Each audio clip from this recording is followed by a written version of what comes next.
বনভূমি ডিচিপি চেনেলটোলৈ আপোনালোকক সকলোকে স্বাগতম জনাইছোঁ। এতিয়া বিতং বাতৰি। গোপন সূত্ৰে জনামতে বৰ্তমানৰ ল'ৰাবিলাক ছোৱালীৰ বোৱাৰীৰ প্ৰতি আকৰ্ষিত হোৱা দেখিবলৈ পোৱা গৈছে। সেই ৰূপতে ছোৱালীবিলাকে এতিয়াৰ পৰা আগন্তুক সৰস্বতী পূজাৰ বাবে নিজকে বান্ধৰীৰ পৰা সুন্দৰী কৰি তুলিবলৈ বিউটি পাৰ্লাৰৰ সন্মুখত শাৰী পাতি থাকিবলৈ দেখা পোৱা গৈছে।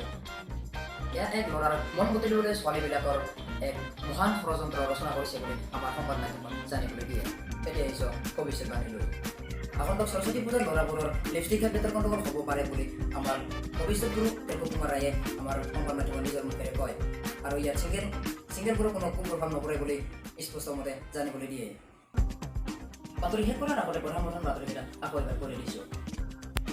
গোপন সূত্ৰে জনামতে বৰ্তমানৰ ল'ৰাবিলাকে ছোৱালীতকৈ বোৱাৰীৰ প্ৰতি আকৰ্ষিত হোৱা দেখিবলৈ পোৱা গৈছে। সেইকাৰণে এই বিষয়লৈ সমগ্ৰ দেশজুৰি ছোৱালীবিলাকৰ মাজত প্ৰচেষ্টা কৰিছে আৰু লগতে ছোৱালী সমাজে নিজকে বান্ধৰীৰ পৰা সুন্দৰী কৰি তুলিবলৈ বিউটি পাৰ্লাৰৰ সন্মুখত লাইন পাতি থিয় দিছে।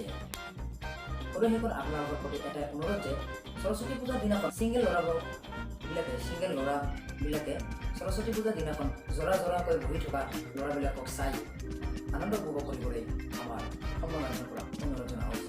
আজিলৈ বাতৰিখনে